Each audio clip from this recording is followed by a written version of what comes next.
우리가 이 시대를 살아가면서 많은 것을 겪고 있습니다. 이 시간, 주님의 말씀이 지금 이 시간, 이 땅의 시간을 살고 있는 우리에게 무엇이라고 말씀하시는지 읽겠습니다.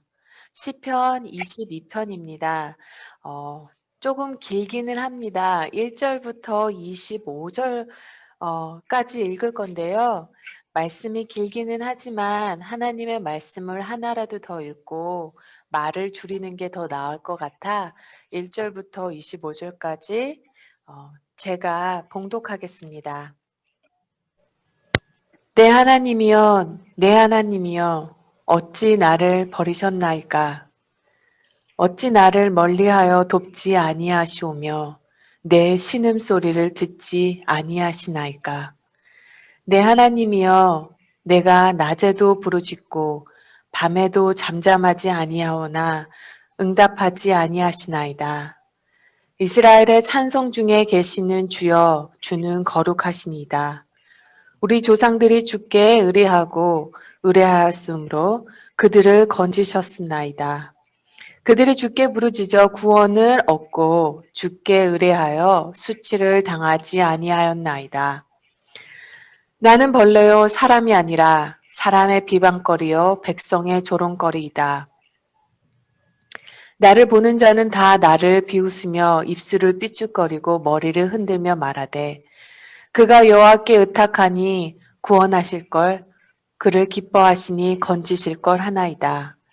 오직 주께서 나를 모태에서 나오게 하시고 내 어머니의 젖을 먹을 때에 의지하게 하셨나이다.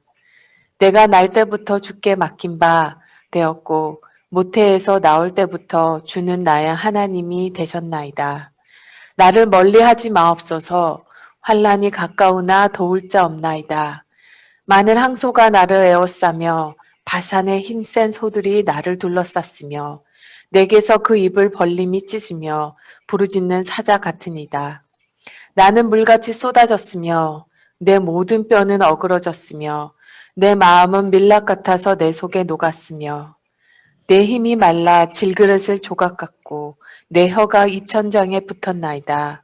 주께서 또 나를 죽음의 진토 속에서 두셨나이다. 개들이 나를 에워쌌으며 악한 무리가 나를 둘러 내 수족을 찔렀나이다. 내가 내 모든 뼈를 셀 수 있나이다. 그들이 나를 주목하여 보고 내 겉옷을 나누며 속옷을 제비 뽑나이다. 여호와여 멀리하지 마옵소서. 나의 힘이시여 속히 나를 도우소서. 내 생명의 칼에서 건지시며 내 유일한 것을 개의 세력에서 구하소서. 나를 사자의 입에서 구하소서. 주께서 내게 응답하시고 들소의 뿔에서 구원하셨나이다. 내가 주의 이름을 형제에게 선포하고 해중 가운데서 주를 찬송하리이다. 여호와를 두려워하는 너희여 그를 찬송할지어다. 야곱의 모든 자손이여 그에게 영광을 돌릴지어다. 너희 이스라엘의 모든 자손이여 그를 경외할지다. 그는 권고한 자의 곤고를 멸시하거나 싫어하지 아니하시며 그의 얼굴을 그에게서 숨기지 아니하시고 그가 울부짖을 때에 들으셨도다. 큰 해중 가운데에서 나의 찬송은 주께로부터 온 것이니 주를 경외하는 자 앞에서 나의 소원을 갚으리이다. 푸른 마르고 꽃은 시드나 하나님의 말씀은 영원히 서리라. 네. 이 시간 성도님들께서 예배 드리시는 곳곳 처소마다 하나님의 놀라운 은혜가 임하기를 예수님의 이름으로 기도합니다. 시편 22편은요.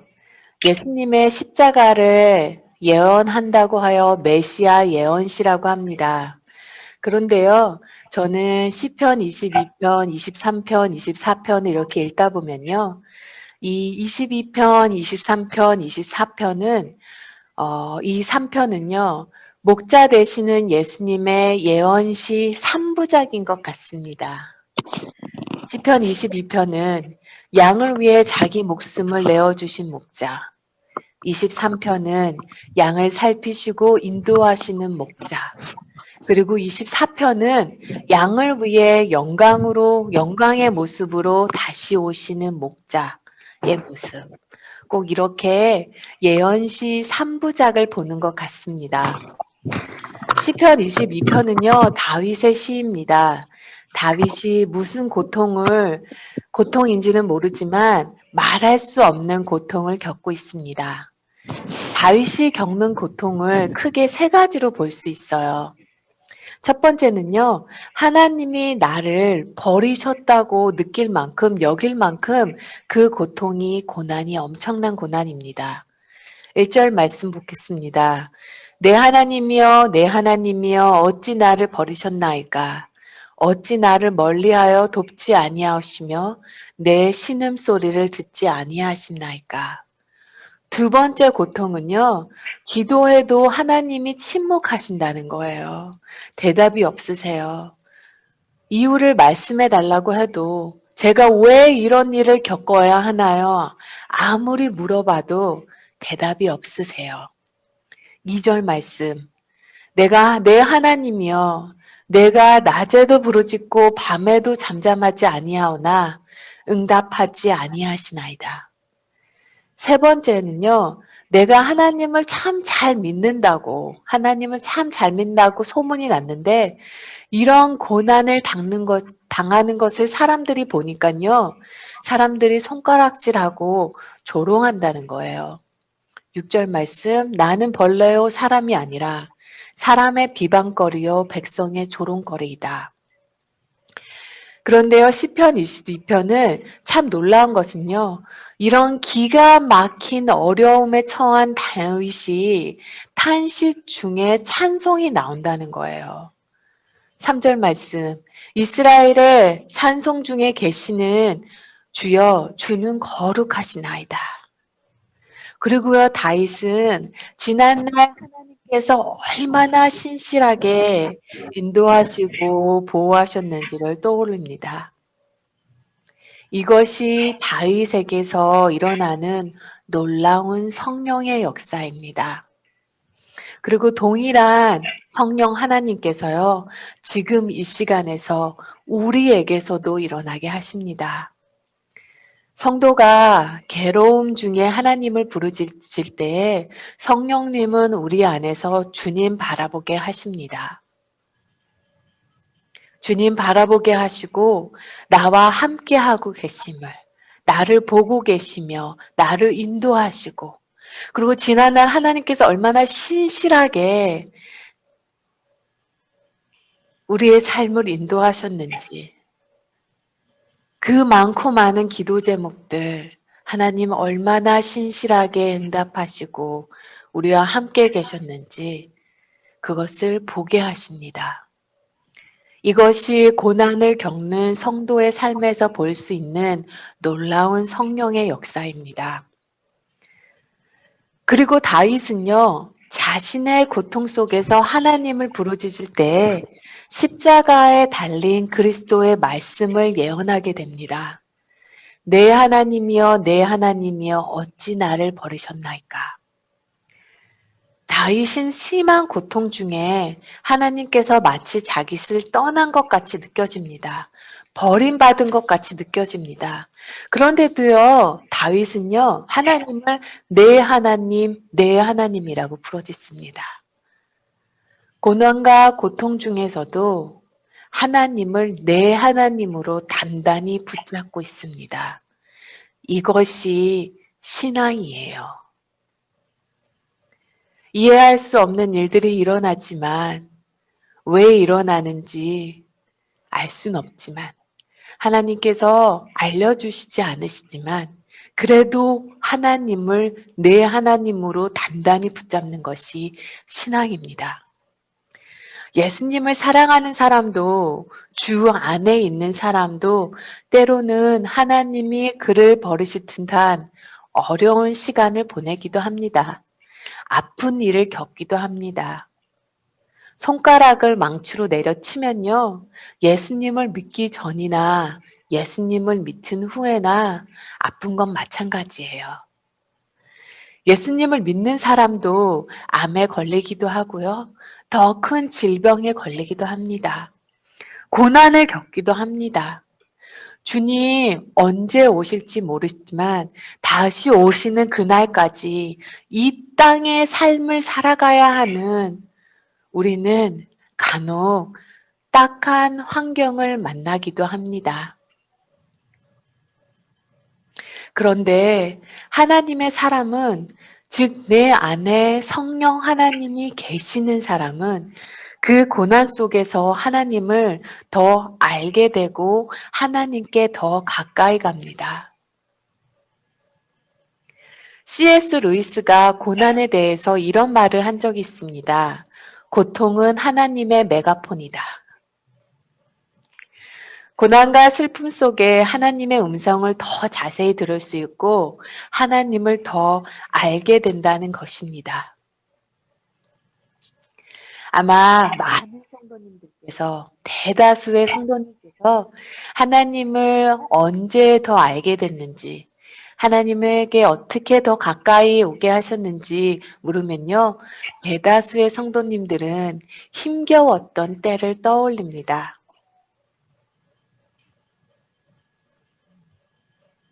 이것이 고난 속에 있는 성도 안에 있는 놀라운 하나님의 역사예요. 길을 걸어가다가 발에 돌에 발이 걸려 넘어질 수 있습니다.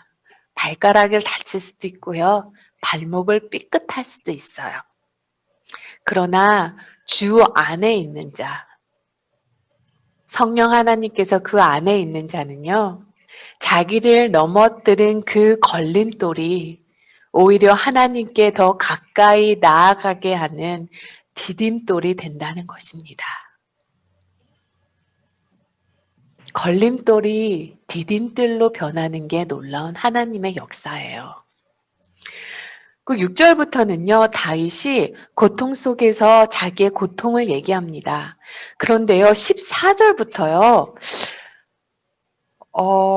보시지만, 이것은 다윗이 겪은 일이 아닌데 라고 하는 느낌이 드실 거예요.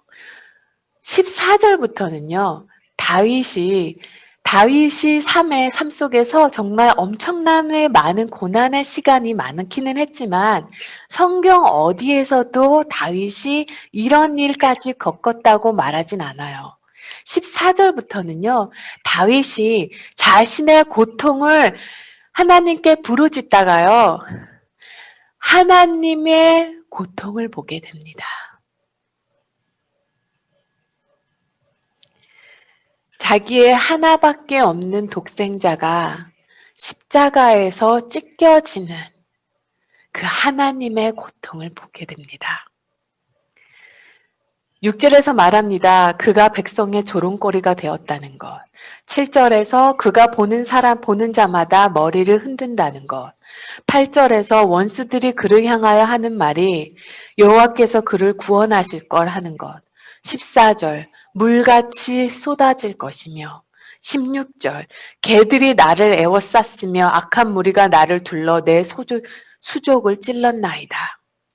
18절, 그의 겉옷을 나누며 속옷을 제비 뽑았다고 합니다. 한 모든 말씀이 모두 다 예수 그리스도에게서 성취되었다는 것을 우리는 알 수 있습니다. 다윗은 마치 누군가가 자기의 살을 찢어도 그 육체적 고통이 느껴지지 않을 만큼 그 엄청난 내면의 고통 속에서 부르짖다가 그 고통 속에서 부르짖는 사람을 구하려 자기의 독생자 아들이 찢겨지는 그 모습을 바라보는 하나님의 고통을 예언하게 됩니다. 그런데요, 21절에서 아주 신기한 것을 볼 수 있습니다. 21절을 읽으면요, 19절, 20절에서 이렇게 얘기를 해요. 여호와여 멀리하지 마옵소서. 나의 힘이시여 속히 나를 도우소서. 내 생명을 칼에서 건지시며 내 유일한 것을 개의 세력에서 구하소서. 그리고 21절에서요, 계속 간구를 합니다. 나를 사자의 입에서 구하소서. 그리고 자세히 보시면요. 주께서 내게 응답하시고 들소의 뿔에서 구원하셨나이다. 자세히 보시면요. 21절 중간에서 갑자기 시제가 바뀐 것을 알 수가 있습니다. 구원하소서, 구원하소서, 구원하소서 간청을 하다가요. 21절 중간에서 내게 응답하시고 구원하셨나이다. 이미 구원하셨다는 거예요. 영어 성경은요, 이 히브리어 원어 성경의 시제를 너무나 잘 표현하고 있어요. You have rescued me. You have answered me. 이렇게 이미 구원하셨다고 완료형으로 말하고 있습니다. NIV는 아니에요. NIV는 시제를 조금 바꿨습니다. 근데 원어에서는요, 완료형으로 써 있어요. 그리고요, 22절부터 이 완료형으로 바뀐 이 다음부터는요, 22절부터는 시의 분위기가 확 달라져요. 어느 곳에서도 고통의 그림자, 아픔을 찾아볼 수가 없습니다. 그래서 신학자들은요, 22절, 21절 중간에 예수님의 부활이 있었다고 합니다. 그리고 다윗은 찬양합니다. 22절 내가 주의 이름을 형제에게 선포하고 회중 가운데서 주를 찬송하리라. 27절 땅의 모든 끝이 여호와를 기억하고 돌아오며 모든 나라의 모든 족속이 주 앞에서 예배하라니 나라는 여호와 것이요 여호와는 모든 나라의 주제이로다. 주제심이로다. 영광의 예수님을 보게 된 거예요.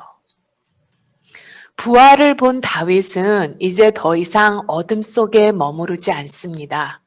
상황은 바뀐 게 하나도 없어요. 하나도 없는데 하나님의 나라를 본 다윗에게는 이미 모든 것이 다르게 보이는 거예요. 시편 22편에서 제 마음을 사로잡는 구절이 24절이었습니다. 다윗이 말합니다. 모든 자손이여 예수님께 영광을 돌리라. 예수님을 경외하라. 그리고 24절에서요, 그 이유를 이렇게 말합니다. 그는 권고한 자의 곤고를 멸시하거나 싫어하지 아니하시며 그의 얼굴을 그에게서 숨기지 아니하시고 그가 울부짖을 때에 들으셨도다. 주님은요, 멀리서 우리를 지켜보시며 응원하는 정도가 아니라 우리 삶의 현장에 들어오셨어요. 부정과 부패로 가득 찬 세상에서 그 부정부패의 희생양이 되셨습니다. 우리를 살리시기 위해서 우리의 울부짖는 소리에 그래 울지 마. 이 하나님이 내가 너의 아픔을 안다. 너 힘든 거 다 알아. 이 정도로 멈추시지 않으시고 울부짖을 수밖에 없는 일들이 일어나고 있는 이 세상에 삶의 현장으로 들어오셔서 그 삶의 고난을 겪으셨다는 거예요. 그리고 십자가에서 울부짖으셨어요. 엘리 엘리 라마 사박다니 나의 하나님 어찌 나를 버리셨나이까. 그리고 죽음에서 부활하시고 우리와 함께 하십니다. 이번 주에 날씨가 좀 쌀쌀해져서 그런지 집안에 그리 작지 않은 도마뱀 한 마리가 들어왔습니다. 살려주고 싶었어요. 그런데 혹시나 얘가 충격을 받아 꼬리라도 놓고 도망갈까봐 아주 살며시 바깥 문을 열어놓고 보내주려고 모든 가족들이 한마음으로 도마뱀을 그 문 쪽으로 유인했습니다. 말도 걸어보고요. 대화도 해보고요. 소리도 내보고요. 가는 길을 이렇게 좀 가르쳐주기도 하고요. 문 쪽으로 어떻게 해서든지 도마뱀을 좀 내보내고 싶었던 거예요.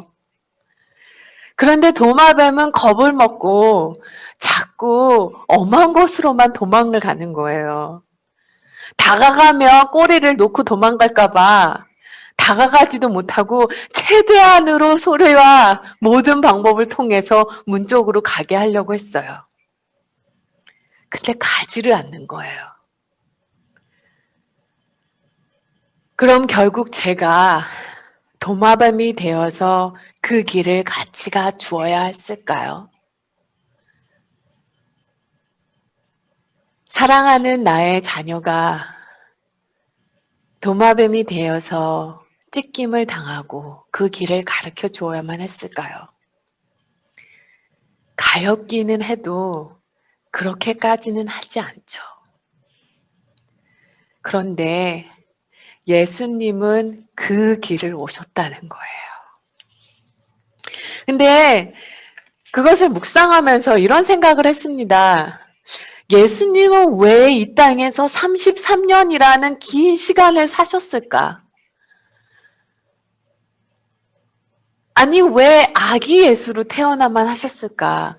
그냥 하나님이요, 육의 모습으로 대충 1년 정도 살다가, 아니, 일주일만 살다가, 일주일만 죄 없는 삶으로 살다가 사셨어도 될 텐데, 우리의 죄를 대신 지어주신 것도 큰일인데, 아니, 왜 그 33년이란 시간을 왜 오셔서 우리의 고된 하루, 땡볕에서 일하는 그 햇빛을 견디고 배고픔과 삶의 크고 작은 고난을 겪으셨으면 했을까?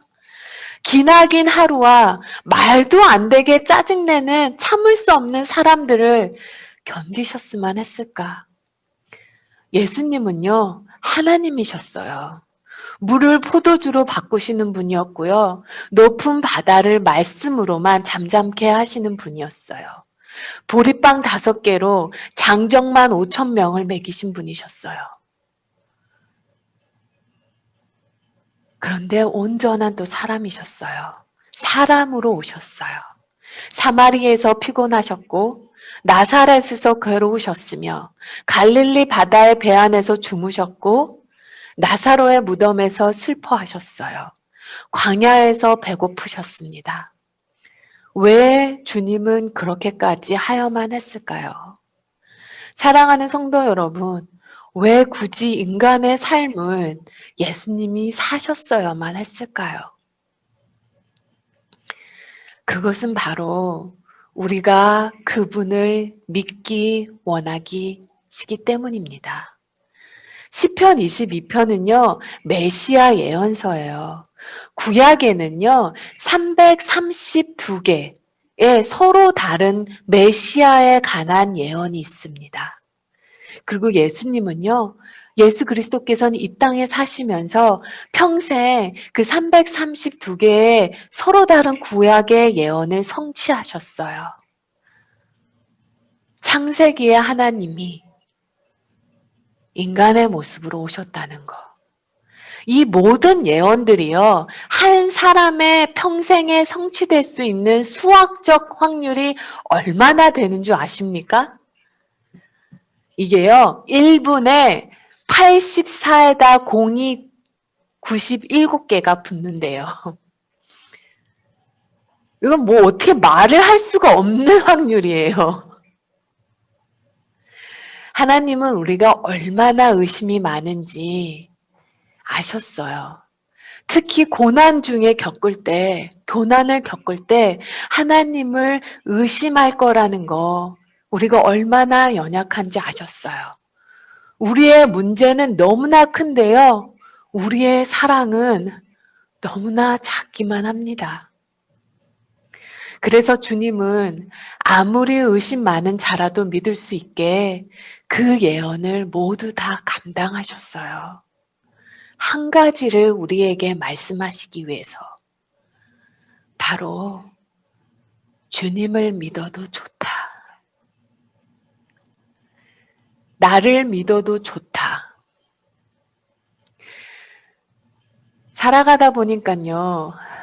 이 땅에서 누구 한 사람은 믿고 의지할 만한 사람이 있었으면 좋겠다.